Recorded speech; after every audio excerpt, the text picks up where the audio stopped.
Antonio this lunch hour. You can see that right there on live cam.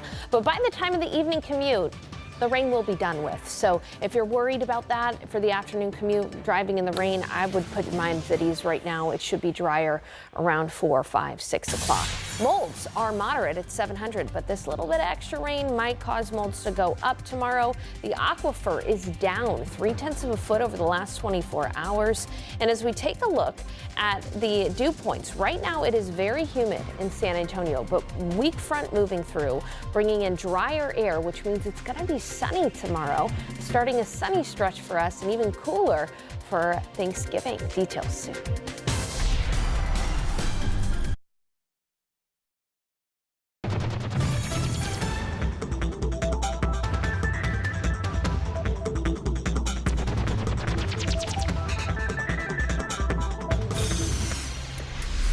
With the holidays coming up fast, there is finally some good news for TSA workers. About 90% of them have now received their back pay after missing paychecks during the longest government shutdown in history. The rest are expected to get paid today. This comes just in time for the busy holiday travel season, with TSA expecting to screen nearly 18 million travelers during Thanksgiving week alone.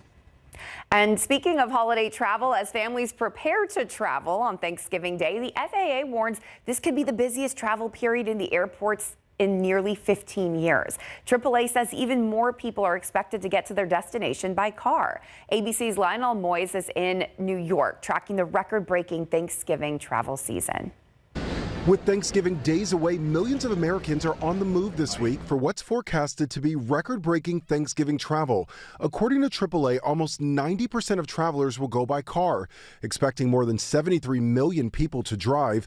That's 1.3 million more than last year. The good news for drivers is that gas prices are the same as they were last year. The national average was $3.06 last Thanksgiving. That's about what we're paying this year. Oil supply has been steady in 2025. And airports from coast to coast are already packed. The FAA predicts this could be the busiest holiday in 15 years, with more than 52,000 flights scheduled tomorrow. The trade group Airlines for America says U.S. airlines will carry an all-time high of 31 million passengers during the holiday period. United is expecting about 6.6 million of them. Officials say even after weeks of cancellations and delays because of the shutdown, they are more than ready for the rush. There wasn't much of a line. It was really very smooth.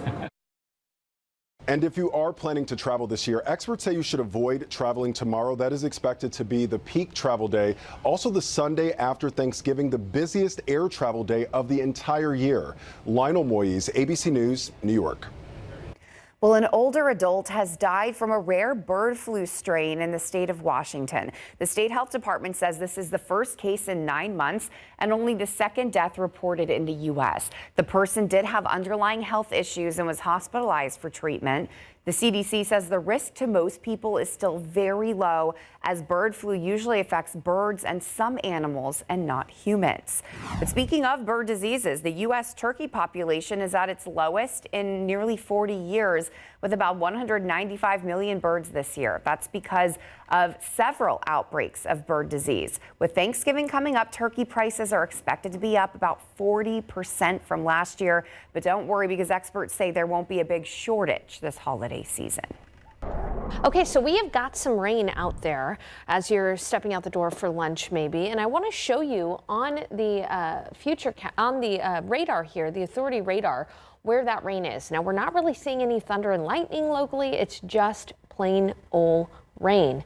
Much needed rain for some areas. Take a look at your screen, because this is for Helotes up to Leon Springs. That's where the area of more moderate rain showers are. But elsewhere across the city, we have plenty of light rain showers, like near Windcrest, Kirby, JBSA Randolph, and Schertz.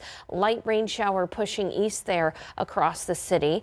And as we look out to the east, this is where the core of the dangerous weather is. From College Station down to the Woodlands, northern southern and western Houston area. These areas are getting some real thunderstorms capable of producing hail, and we even had a tornado warning out there just a few minutes ago. Here in San Antonio, though, as I mentioned, things are really going to start to calm down for us here in the coming hours. So we've got a little bit of light rain as we head toward the afternoon commute. This is a look at 5, 6, 7 o'clock. You can see that things will be clearing here in San Antonio. And then by tomorrow morning, I do think we could have some areas of patchy fog. But the key here is the afternoon commute should be dry, but tomorrow morning you might have to watch out for some patchy fog here and there. So early tomorrow morning, waking up at 52, that is cool. You might want the light jacket. And then we're going to have complete sunshine tomorrow. It's going to be a lovely day tomorrow with a high of 79, a little bit on the warmer side than seasonably average. And then in the evening, things will be quiet for us. So nice day tomorrow. And then by Wednesday morning, we get a cold front. Take a look at temperatures right now across the nation. You can really see that we're kind of one of the warmer spots on the map here. But as we look up toward Canada, temperatures are well below freezing. This is the core of the cold air that's going to be moving through the nation in the coming days. So as we look at futurecast temperatures, by tomorrow, as I mentioned, we will be warmer, nearer to 80 degrees. But that colder air will be moving through on Wednesday morning. By sunrise Wednesday morning, we'll be waking up in the 50s, and our high on Wednesday is only going to be in the 60s. We'll be in the upper 60s around San Antonio. Then by the start of Thanksgiving, most of the nation is going to be waking up very cold. Here in San Antonio, we won't be too chilly, but definitely cool enough to where you'll want the jacket. Take a look at these temperatures here. So tomorrow, a warm day. Then by Wednesday, our highs will be in the 60s. By Thursday morning, in the 40s, high in the 60s on Thanksgiving as well. And then Friday, we're going to struggle to get out of the 60s for the high. So waking up early on Thanksgiving morning, if you're planning on smoking a brisket, a lot of people are, you're going to want that jacket early in the morning. Then it's going to be sunny and very pleasant, 67 degrees for the high on Thanksgiving. By Thanksgiving evening, we'll see some increasing clouds. And again, on Friday, we're really going to be socked into cloud cover with just a few sprinkles. So enjoy the sunshine over the next couple of days, because look at how long it stays cloudy for. We see temperatures rebounding into the 70s, but even the potential for a few showers and even storms over the weekend as well. All right, we'll be back with more news, but coming up, I have an update on airport delays across the nation. Remember earlier, there were quite a few delays in Dallas-Fort Worth. I'll have those details in a bit. For now, we'll have more news for you after the break. All right, we're going to get you some breaking news. We have a crew on scene, and we're monitoring it on the northeast side on Patmore Drive near Teasdale and Tennyson. So let's get you that shot. It is a house, and on SAFD's website, it looks like it was a car crash. So it looks like a car may have crashed into a house. We don't have full confirmation on what it is, but we do have San Antonio Fire Department and SAPD on scene. They're looking at that front door, and we do see some metal on the ground. So they may be looking for people inside. We are reaching out to the fire department and SAPD to try to figure out what they're doing here in this house. But there are fire trucks and police officers on scene. So we wanted to let you know about this situation, and it's fluid. We will get you more information as we get it. Well, Texas was counting on $3.3 billion for rural internet, but the state received just $1.3 billion. We'll break down how this impacts communities still waiting for that service. Plus, President Trump set to unveil a plan to lower health care costs, focusing on Obamacare subsidies. We'll break that down and what's next in Congress.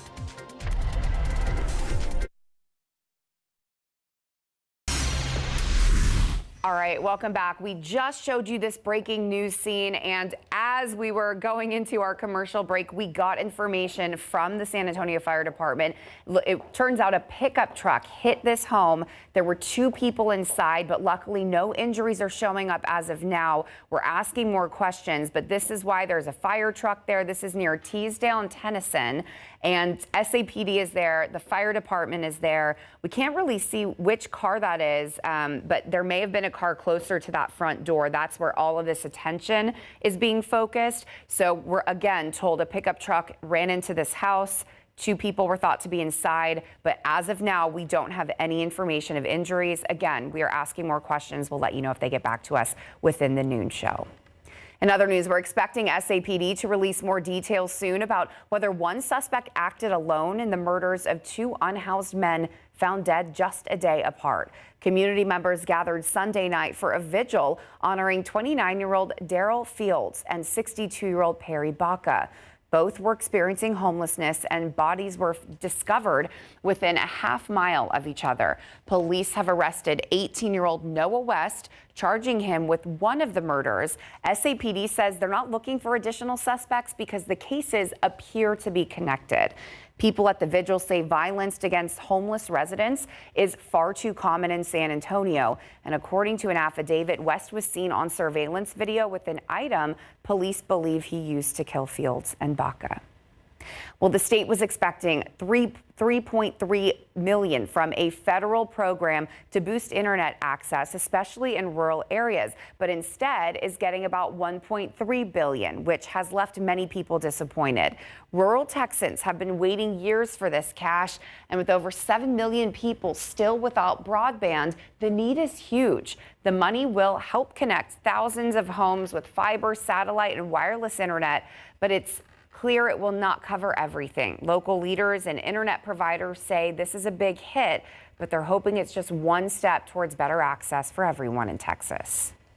And as we look outside, you can definitely see again, we have more rain in the area. Right now, just light rain for many, but if you are a little bit nervous about rain during the afternoon commute, I'm going to put your minds at ease. I think all of this rain is going to come to an end by 4, 5, 6 o'clock. Again, just some light rain, no even lightning with this, but the heaviest of the rain approaching Hollywood Park right now, just inside of Loop 1604 and 281. Bulverde Timberwood Park also getting some light to moderate rain, and some light rain falling right over JBSA Randolph, Cibolo, Schertz, and the Converse area. Take a look at this. Temperatures are in the mid 70s. We're going to reach the upper 70s today, but clearing skies just right around the corner. It's already starting to clear in Kerrville, Uvalde. Rock Springs is totally sunny. And then look out toward Houston. Do you see all that lightning approaching Houston? That is the reason why Bush Intercontinental Airport is experiencing major delays at the moment.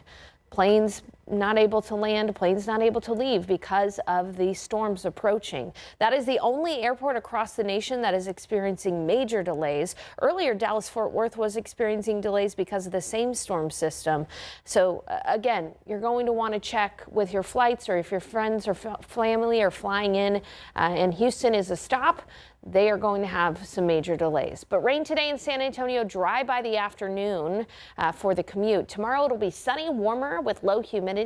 And by Wednesday, though, we get a cold front. That'll make it windy and cooler and chilly by Thanksgiving morning. I'll show you just how chilly we'll get on Thanksgiving morning coming up in just a bit. Sarah. Well, happening today, President Donald Trump expected to roll out a plan to tackle the rising cost of health care.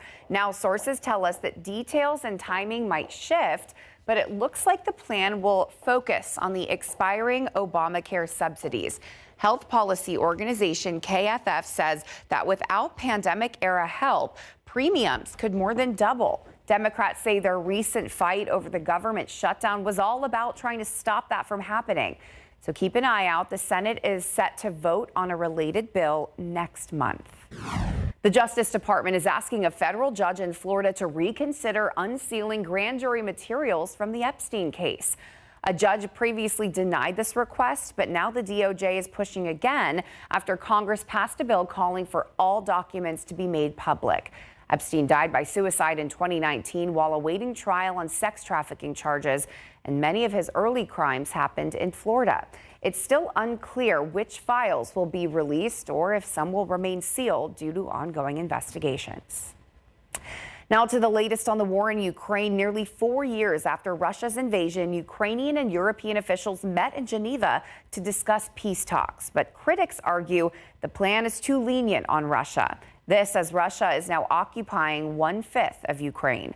ABC's Karen Travers is at the White House with the latest.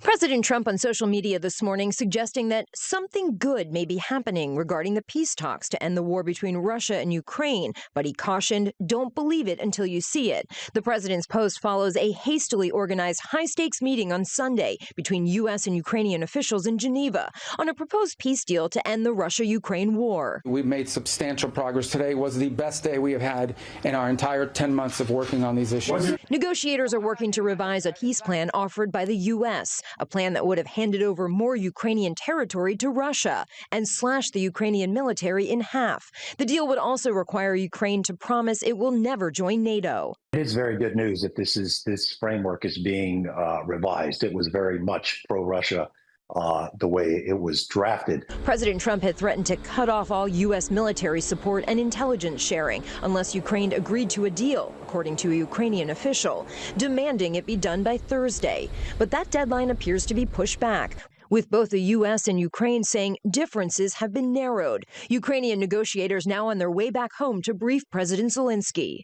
Right now, we are at a critical moment, and we are working closely with the United States, with European partners, with many others to define steps that can end Russia's war against us. Meanwhile, the Kremlin overnight striking Kharkiv. In video circulating online, a flash of light and a loud blast as Russian drones hit the city. Lawmakers from both sides of the aisle were criticizing the plan before the revisions. One Republican said he would advise Ukraine not to sign on, and a Democrat called it Putin's plan. Karen Travers, ABC News, the White House. Israel launched an airstrike on Lebanon's capital for the first time since June and says it killed terrorist organization Hezbollah's chief of staff. Hezbollah is confirming the death, also warning this could lead to more attacks. Officials there say 5 people were killed and 25 wounded. Israel has been ramping up airstrikes in southern Lebanon, pressuring the country to disarm Hezbollah as tensions keep rising. The strike happened just days before Pope Leo XIV is set to visit Lebanon. Well, the U.S. has officially labeled Venezuela's president, Nicolas Maduro, as part of a foreign terrorist organization. This move gives the Trump administration more power to hit Maduro with new sanctions on his assets and infrastructure. But legal experts say it doesn't clearly allow the use of lethal force. The group called Cartel de los Soles is a network of Venezuelan military members linked to drug trafficking, though experts say it's more about corruption than a typical crime cartel. This comes as the U.S. military has deployed warships to the region for anti-drug operations, killing dozens in boat strikes. Maduro denies any involvement in drug trafficking or the cartel's existence. A warning for holiday safety. If you're frying a turkey or decorating, we'll share some important advice to prevent fires. And holiday stress can make domestic violence worse. San Antonio police report a rise in family disturbance calls and urge victims to have a safety plan. We'll share what you need to know to stay safe.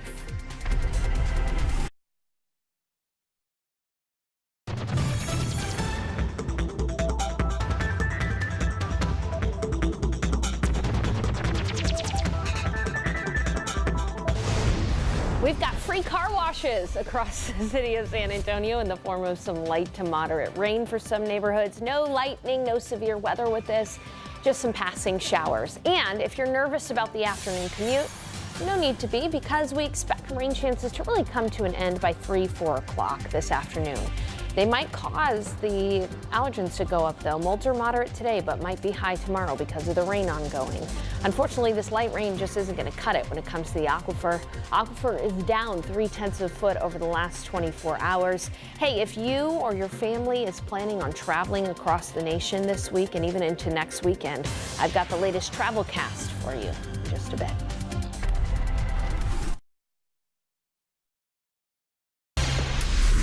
Well, upcoming family gatherings bring added tension for families who experience domestic violence. San Antonio police say 32 people died just in 2024 alone as a result of family violence. Financial stressors, emotional triggers, even the introduction of alcohol could be contributing factors.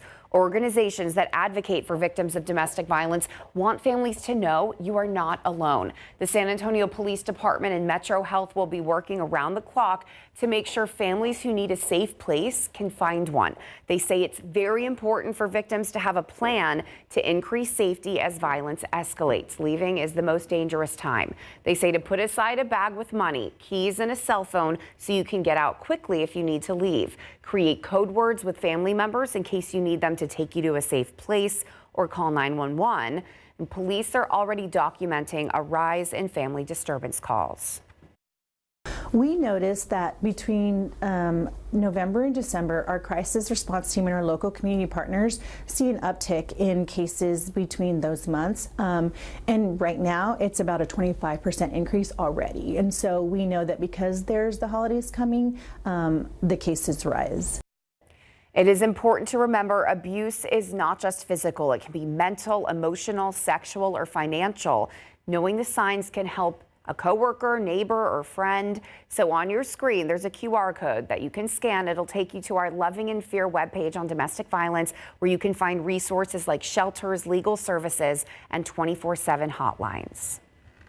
Well, this video shows a house fire that broke out in Iowa early Thursday morning. While the exact cause of the fire has not been determined, incidents like this serve as a strong reminder for all of us to stay vigilant during the holiday season. With so much activity in the kitchen, preparing big meals and celebrating with family, it's important to practice fire safety to protect our homes and our loved ones. We really need to pay attention to leaving anything that's being cooked unattended, leaving the home while something is in the oven or whatever, and making sure that everyone in the household is on board with participating in safety of the entire place. You read the instructions on how to cook one of those turkeys. It clearly says to thaw this thing completely out before you submerge it in oil. Yep, it's time for this notification about deep frying turkeys. If you're deep frying your turkey this year, do it outside and far from your home or deck. And then when it comes to Christmas trees, keep them well watered to lower that fire risk. Make sure that that thing is wet at all times. So down where the base is that you're going to screw your tree into, make sure that there's water in there, because you don't want the needles to start falling off because they're dehydrated. A dry Christmas tree is just as bad as any type of kindling or paper or anything else that can catch fire. Well, it's the season of giving, and the Salvation Army of San Antonio is calling on the community to help come together. They've launched their Red Kettle campaign, which helps to provide Christmas meals and now supports a wide range of year-round services for those in need. From now until December 24th, you can be on the lookout for the red buckets around town. Donations fund the Salvation Army's efforts to combat poverty, homelessness, and addiction, and provide support like food, shelter, job training, and disaster relief. KSAT is also participating in the fundraiser. You can scan that QR code on your screen if you're interested in learning more. Alrighty, we've got some light rain moving through San Antonio. Here's a look at the authority radar. As we zoom in a little bit closer to the Alamo City, we can see that there are some neighborhoods that are getting a little bit of moderate rain, at least briefly, especially the Leon Valley area. We're talking about Westover Hills, Warren High School, Ingram Park Mall, and Holmes High School. You're about to get hit with a light to moderate rain shower here. We're not seeing any lightning with these, so other than some slick spots on the roads, these are not particularly dangerous storms. It's just some much needed rain right over Reagan High School and Hollywood Park area. As we take a look to the east, areas like Cibolo, Steele High School, JBSA Randolph getting a brief light rain shower as well. Really, the boomers of these storms are out east toward the Houston area. This is where they have had plenty of lightning, even some gusty winds, and there was a tornado warning to the west of Houston and the northwest of Sugar Land. Now, Hallettsville, you are getting a moderate rain shower right now, but again, the severe weather is really limited to the Houston area. So as we look at the next couple of hours, expect the clouds and some light rain through about 3 o'clock, okay? Then behind behind that, what we're going to see is quickly clearing skies. By 5 o'clock, it's going to be 75 and pretty sunny. And then in the evening, really nice, lower humidity, clearing skies. At night tonight, it's going to be quickly dipping into the 50s by midnight. I think by tomorrow morning, we could have some areas of some patchy fog.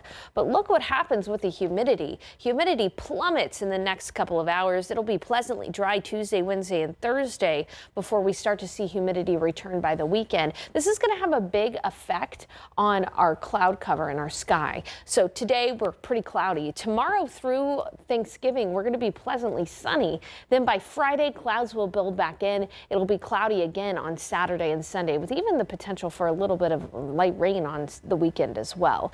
And what about temperatures? So we know humidity is going to come down. Temperatures will eventually come down as well. Tomorrow we'll be at 79, but it'll feel amazing with low humidity. Then that front moves through Wednesday morning. That sets up a few days where our highs are actually going to be in the 60s before we return to the 70s on Saturday. So Wednesday is going to be windy and cool, and our coolest morning is actually going to be Thanksgiving morning. We're going to be chilly, waking up to 46 degrees. I said this earlier, but a lot of people are going to be out using the smoker early in the morning to get a head start on cooking for the day. You're going to want the jackets outside because it is going to be cold. 45, 46 degrees Thanksgiving morning and a high of 67. A reminder that there are some major delays near Houston because of the ongoing storms out there right now. As we look at the travel cast, by Thanksgiving Day, it's going to be really pleasant across Texas. It's going to be cold in the Northeast, though. Highs only in the 30s. Then by Friday, relatively quiet across Texas. And by the weekend, though, if you're planning on traveling on the weekend across Texas, know that there will be some areas of rain. Not necessarily storms, but a little bit of a rain issue and some snow across the Rockies. So there could be some issues there with traveling back home over the weekend. But during the next couple of days, things will be pretty nice for us around San Antonio and pretty comfortable on Thanksgiving itself. Ooh, I was excited for a cold Thanksgiving. I know, it's going to feel great. All right, thanks, Sarah. Weighted blankets are everywhere, promising better sleep and calm, but do they really work for everyone? We'll tell you what the science says and who should be careful.